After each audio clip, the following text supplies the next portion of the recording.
Okay, welcome to Truck. We're using one of my mom's trucks for this. We just got out of karaoke Grease.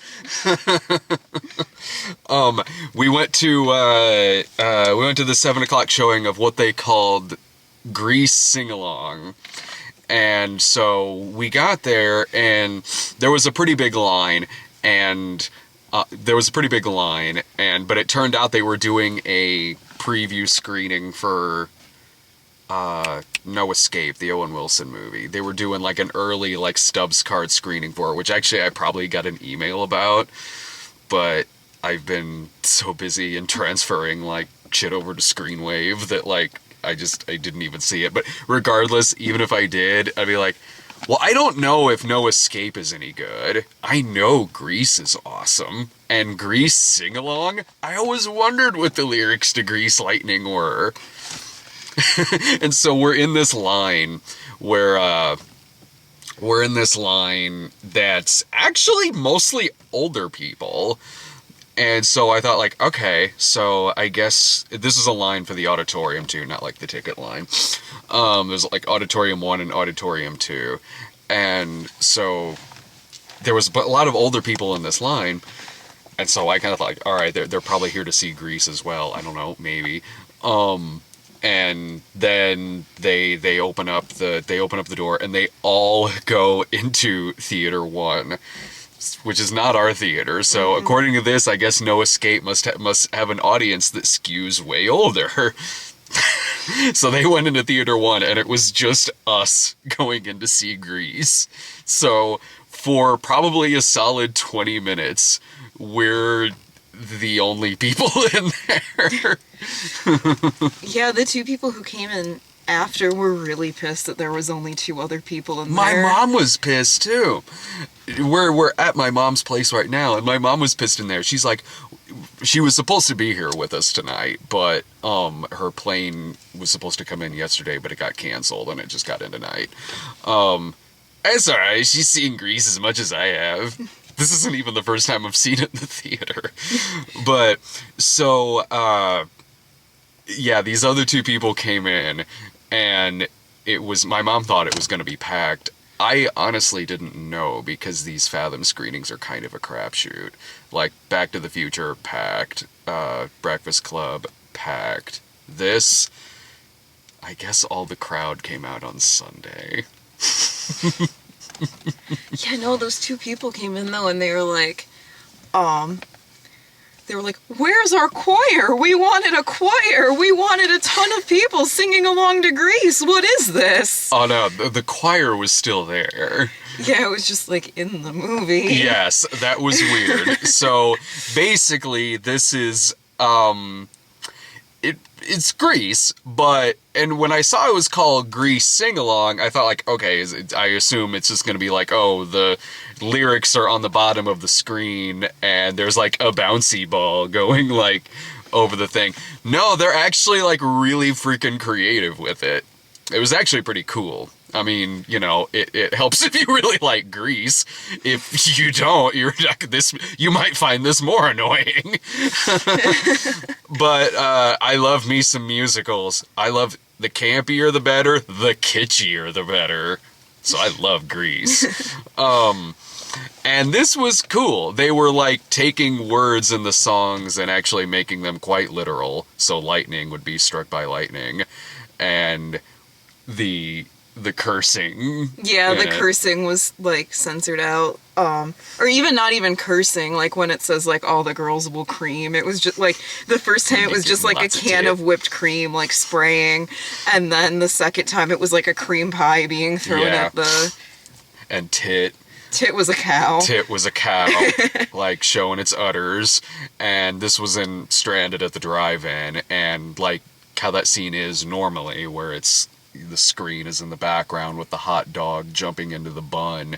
This, like, the hot dog was animated and, like, chasing the bun across the lyrics. I mean, it was fun. I mean, I'm so glad they did it like that, because if it was just, like, the lyrics on the screen,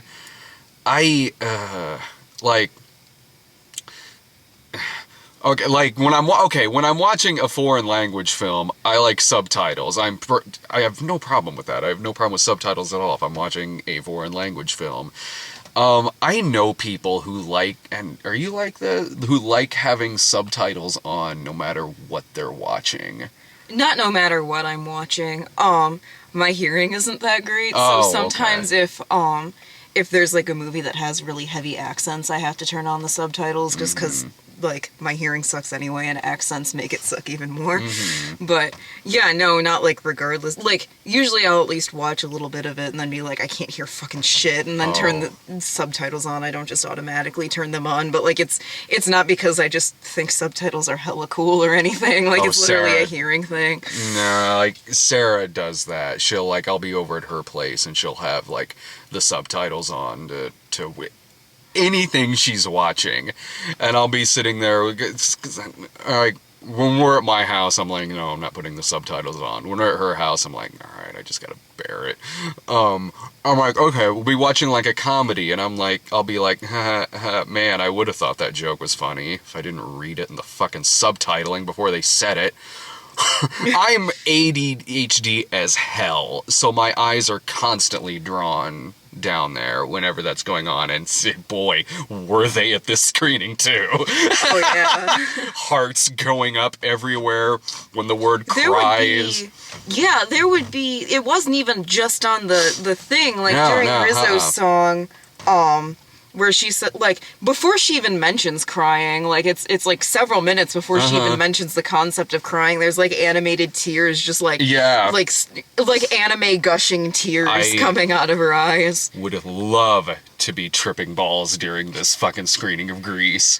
And like during Summer Dreams, when he's like, I wonder where she is now, like the screen just filled with question marks. Yeah. Riddle me this, Danny Zuko. God. I was wondering, while I was watching it, I was wondering, like, how long ago this was made. And, like, I mean, I'll probably look it up when I get home, but if you want to answer the comments, go ahead. Because looking at it, I was like, if this is fairly recent, they really retrofitted this. Like, the animation looks like it does at the beginning of the movie. And even, like, just, I don't know, it just, like, it doesn't look like something that was made, like, yesterday. It looks like, oh, this was maybe also shown in a few theaters in 1978. Yeah, I mean, it's at least from 2008 or 2009, because my theater friends had that exact version. Yeah, and when it got to You're the One That I Want, I recognized that because when Dave and I went to go see the Katy Perry documentary, they showed that scene before the movie, and it was in 3D, and it was the same things. Yeah. And it was honestly really cool in 3D. It was so much so, like, I want to see the whole movie like that. Like, that would be really good 3D. There were a lot of points with the lyrics that I was like, this seems like it should be 3D. Right, like, yeah. It was almost like the, like Saw 3D, where it was like, things are happening. Yeah, like coming at you, like just flying out at the screen, like opening credits of Friday the 13th Part 3. Like, I want to see this whole thing in 3D. And I love this movie anyway, but like, and I can attest to the fact that it would be really cool if you're really high, because Dave and I were really high at the Katy Perry movie, and that was awesome. Even Dave was sitting there like, man, I hate Grease, but this is awesome. Sarah didn't want to come tonight. She also hates Grease. I love Grease. I did Grease, yeah. Fuck yeah. And you have seen Grease too. I have, yeah. Before commenters yell at you, you haven't seen anything because you haven't seen Grease 2. I haven't seen Grease 2 in forever. Oh yeah, no, it's definitely been a while since I've seen it too. I've probably only seen it once. Grease 2. Maybe twice, maybe. when I was in high school, me and all of my theater friends would have like musical nights where we would just So you watch watch Grease too? musicals, and we would watch both Grease and Grease 2, like in succession. I'm not one to judge. I've had musical nights where, like, guys, we're watching The Apple. I'm coming for you. That's what immediately popped in my head. I will watch a bad musical if I love the fucking music in it. Like, the movie The Apple is really stupid, but the music is kind of kicking. Like, this, when that review of The Apple came out, it was when I had just come off like a really bad flu, so I still had a pretty high fever, and I thought that was the best shit I'd ever seen, man. Like, you can watch like musicals. It's just one of those genres where, like, the movie itself, plot, acting, whatever, can be kind of bad, but if the music in it's good, it's still worth watching because the music rocks. It's sort of like you can watch a bad comedy and maybe it's not that well made, maybe it's really stupid and the acting's not good, but if it's funny, part of it's doing its job. Like The Apple, Sgt. Pepper's Lonely Hearts Club Band, not a good movie. Some of the music is really good. But I love me a kitschy fucking musical. And The Apple and Sgt. Pepper and also Grease, but Grease is a much better movie, are just kitschy as fuck. And I love that shit. I genuinely love Xanadu. Like, I'm not even going to say that's a bad movie. Xanadu is just awesome. Like, it helps that ELO is one of my favorite bands, but I will watch the fuck out of Xanadu. And not even like, oh man, this movie is bad and awesome. No, Xanadu is just awesome. Have I shown you Xanadu yet? You haven't shown it to me, but I've seen it. Nice. Sweet. I'm always up for a Xanadu night. Good more Xanadu. I'm down with that. Yeah, fuck yeah. All over the world.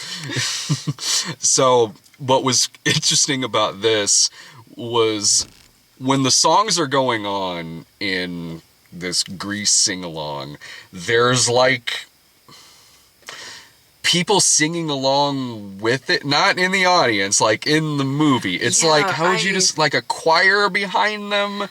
Kind of, yeah. It was almost like a backup singer squad. I didn't really notice it until Hopelessly Devoted, because in all of the other ones, it wasn't as noticeable because it wasn't one person singing alone. I noticed it. I thought I noticed it in the opening scene. But then I was like, maybe I don't think I'm remembering this wrong, because I've seen this movie a bunch, but I don't remember there being this many voices.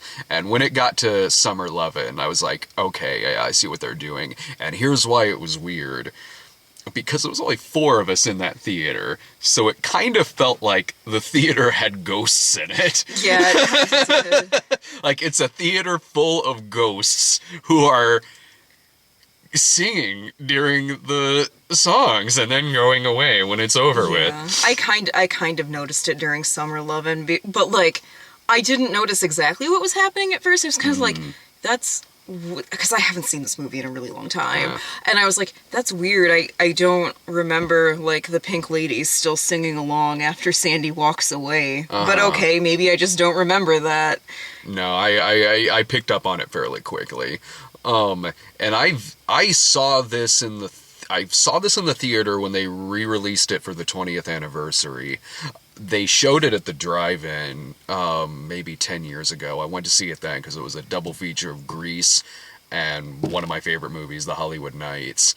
That was awesome. Before then I'd seen Grease a lot, but, so I'd seen this movie in the theater before, but not this particular version of it. And since it was a sing-along, it would be great because the other 2 weren't singing along with it, and neither were we really, except for like maybe humming and like tapping and whatnot. But since it was a sing along, technically I could have just been just loudly singing during hopelessly devoted to you. Wouldn't have been any worse than the backup singers, because one of the other weird things is that they were sometimes really badly out of key. Yeah, they were. Yeah, okay, you head jive, baby. It's just annoying the people. It's a sing-along, come on! They wanted a big chorus, you were just trying to fill in. Stranded at the drive-in! This car is automatic! Oh wait, should I start singing yet? The lyrics are on screen. He's talking, but the lyrics are on screen. I could talk. There were also parts where there weren't lyrics on screen, even though they were singing, and then there were parts where there were lyrics on screen when they weren't singing. And there weren't any in the opening credits. I found that really odd, Maybe too. it would be really weird with that and also the credits on there. I'm not sure. There's already zany stuff going on in the credits. What are they going to do? Add another tube of grease to spell the word grease? That would be hilarious. Like, guys, you're going overboard. This is amazing, but I don't have enough drugs. So, whenever I was in the mood to watch, like, Grease, it was usually like, well, I want some... I don't know if I'm in a dark enough mood to watch Saturday Night Fever right now. Need something happier and campier. Grease, because there's similar themes in both movies. And Saturday Night Fever... I actually take backwards. I could watch Saturday Night Fever anytime. It's one of my favorite movies. I could be in a great mood and watch Saturday Night Fever. That movie's got depressing shit in it, but it'll put me in a good mood because it's one of my favorite movies. But they have similar, like... It's like this movie is happy, Saturday Night Fever. Both have to do with, like... Both have elements of teen pregnancy, sex, dance contest, slightly rapey things. Yeah. But in this movie, it's hilarious. It's not a Saturday Night Fever. And then Saturday Night Fever, John Travolta's like, that's why you're a cunt. In this, like, you expect a laugh track to happen. Like, I wonder if it had that line, what they would have censored the word cunt with. It's 1978, it still would have gotten a PG. No, like, because in the lyrics, they would censor it with pictures. Oh, yeah, I know, yeah. What they would have replaced cunt with, shit. Well, what there was, when he said shit, it replaced it with, just, the dollar sign and, like... The dollar sign, exclamation point. Yeah, it was like the dollar sign, the number sign, the exclamation point, and That's the plus. probably what they would have done. Or, I don't know, show a cat or something. Yeah, that's what they did with Pussy, but I mean, Pussy. Right. Didn't they show a dog at one point, too? Yeah, but I can't remember what for. Some of the words they put pictures over weren't swear words, though. Yeah, I know. Like, I just, because they would have, like, the Grease car drive by in a couple of shots, and, like, bolts of lightning, of course, and I remember there being a dog at some point, but I'm actually getting this close to having a cold, so this is the most alert I've been most of the day. And also considering the last movie I watched was A Ton of Grass Goes to Pot. Next time someone gets upset at you about not seeing Terminator 2, just go, oh yeah? Well, have you seen A Ton of Grass Goes to Pot? Would you even count me as having seen A Ton of Grass Goes to Pot? I did fall asleep. I am probably the only person in the world who didn't fall asleep during A Ton of Grass Goes to Pot. I wasn't even tired when I started watching. Oh, it'll make you tired. It did. If you've seen a half hour of A Ton of Grass Goes to Pot, and if you've made it far enough awake or asleep to see that cow wink at the end of it, you've seen the movie. Yeah, I got about, like, 45 minutes in before I fell asleep, I think. It was way earlier than that. Was it? Yeah, because it was before the halfway point of the movie, and the halfway point of that movie is like 33 minutes. It felt like I had seen like 2 hours of that film, though. Did you see me just sigh and reach over and grab the remote and check to see where the time was on it? Oh, no. But we could still kind of see. Yeah. Oh, there we go. Excellent. Now they're gonna get mad we didn't open and close the doors. What the fuck? No, they did, because when we were in my room, they were like, they weren't complaining that we weren't in a car, they were just complaining that the lights stayed on the whole time. I love it when they get really condescending about it. Like, you do know if you turn the car on that the lights will stay on. Just saying. Like, yeah, when we turn the battery on, yeah, the lights stay on, but we're not going to turn the whole fucking battery on. We'll have to change the fucking battery a lot more than we have. Just saying. Instead of there being, like, the moment in every review where you have to open the door, there's like 20 minutes of silence while you change the battery. Yeah, I don't even mind opening the door. It gives me kind of an indication of how long the video is going. Because, like, okay, it's gone twice. It's been at least, like, 20 minutes. This one, I don't know. This could have a different timer on it for all I know. Whose car is it that, like, you ended up having to switch cars because the lights stayed on for, like, 3 seconds? Oh, that's Brian's car, but that was the first time they tried using that. Like, now he figured out a way to keep it on, but that was the first time they shot anything for that. And I think that might have been for The Longest Ride. It was a Brian and Dave video, I think. Either that or it was Home with him and Ryan. But, like, it was... yeah, after that, he figured out what to do with it. But that was... It kept going out every minute. But no, I like... I love how in this movie, they're fucking 30. Jeff Conway, Olivia Newton-John, Stockard Channing, I think it was like 36. Travolta was 23 when he made it, but I love they're all clearly fucking 30 years old, and it's amazing. I love that. I don't care if it's Grease, I don't care if it's a fucking slasher film, or James Spader in Pretty in Pink, where they look like the fucking student teachers. They look like the chaperones are joining the dance and kicking the kids' ass. Yeah, there were points where I couldn't tell.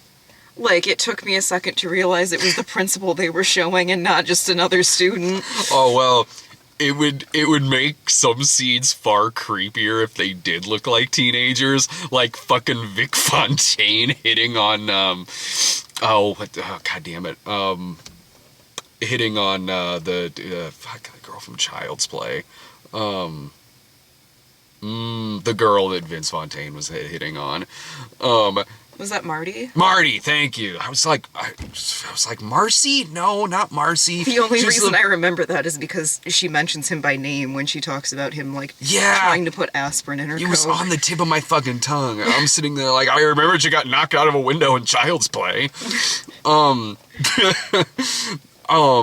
Yeah, and so he's like hitting on her all night, and then later on, I forgot about this line, where she said something, where she was like... It was when Rizzo was like, saying she thought she was pregnant, and Marty's like... it's alright. Like, I know exactly what you mean, I caught Vic trying to put aspirin in my Coke earlier.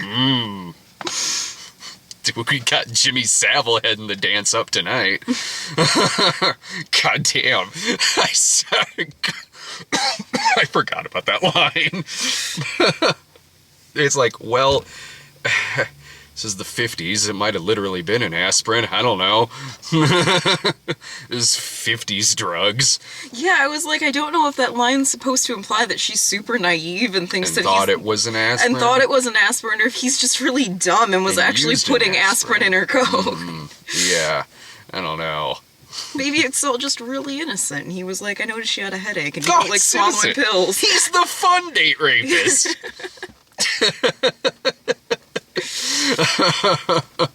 No, I love going out to go see this again. I mean, like, I'm probably the only person on the internet who still loves John Travolta.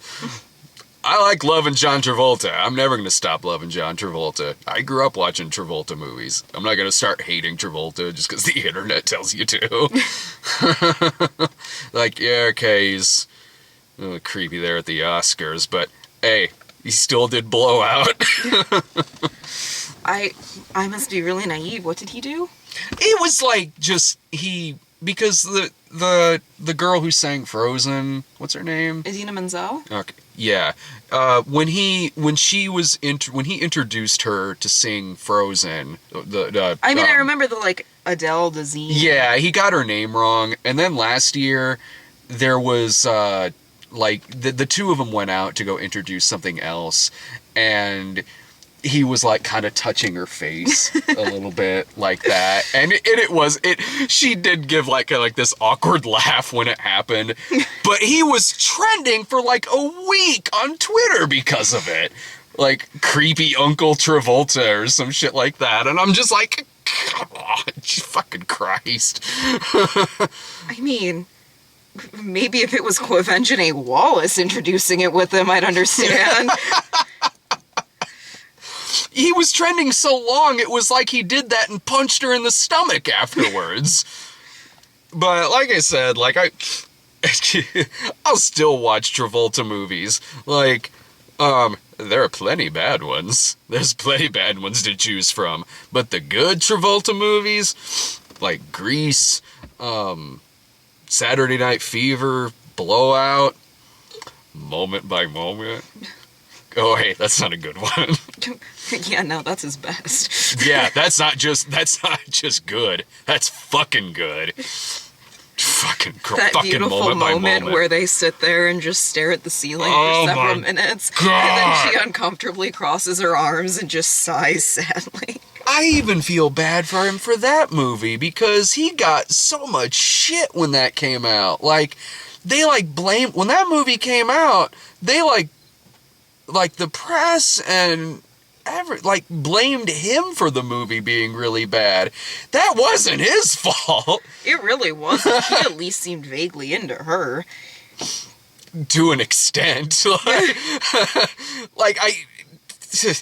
That was just a horribly written movie. It was horribly written, horribly directed. Yeah, the acting was bad, but look at the shit they had to say.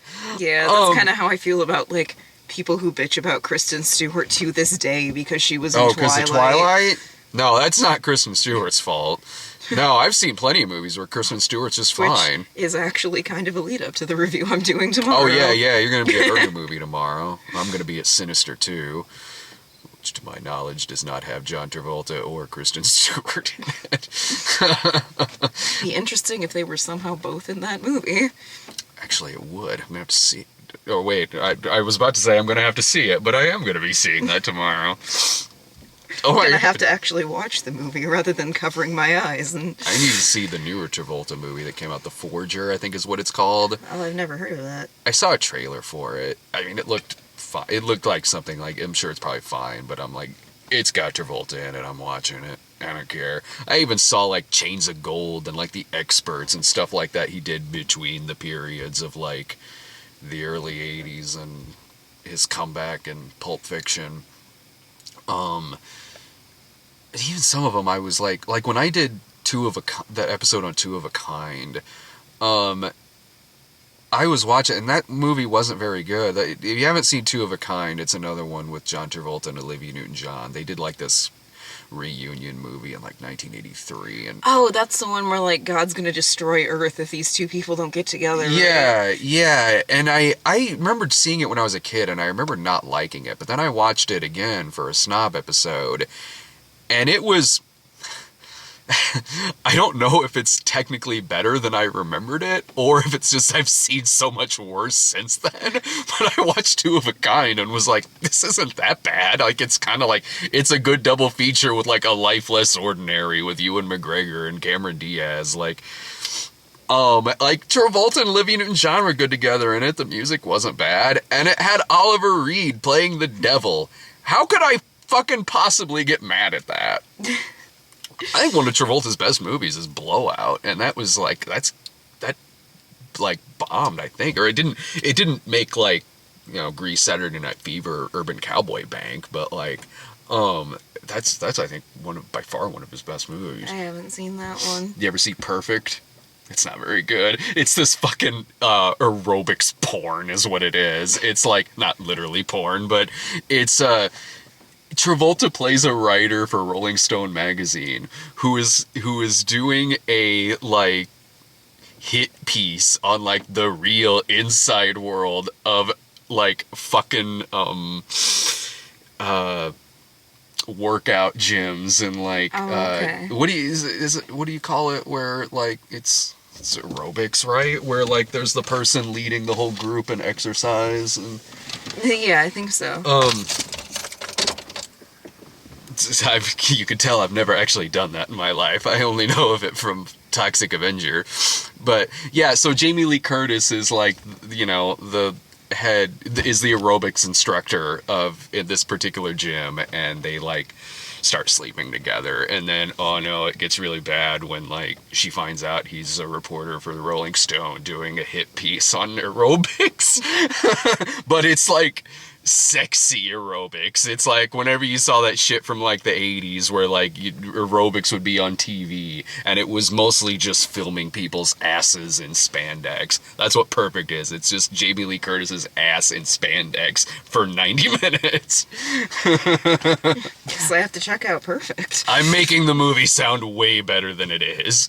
This was in like Travolta's questionable mullet phase between that and like and Two of a Kind. And The Experts, like I can't get behind that. Unquestionable mullets. I much prefer Pompadour Travolta. Thank you very much. Greasy taxi cab Travolta hair from Look Who's Talking. So I mean, I would say like if you get a chance, go out and check out the re-release of Grease in theaters. But this was the last night they did it. But I guess you can maybe there's a DVD. For all I know, this is on the DVD of Grease that I have at home. So, if you haven't seen Grease, watch it. If you like movies like Grease, then watch it. If this is one of those movies where Grease is one of those movies where before you see it, you kind of know whether or not you'll like it. Like, yeah, like if you've already made up your mind that you don't like Grease, you're not gonna like it.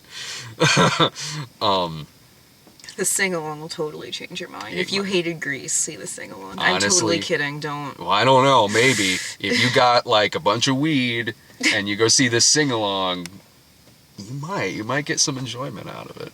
I'm just scared people are gonna be like, that bitch on the internet. She lied to me. I went to go see Grease and I didn't like it at all. Watch the second one. You might like it better. I need more reasons for everybody on the internet to hate me. Everyone on the internet does not hate you. The last comment, it was just like the same two guys commenting with different names.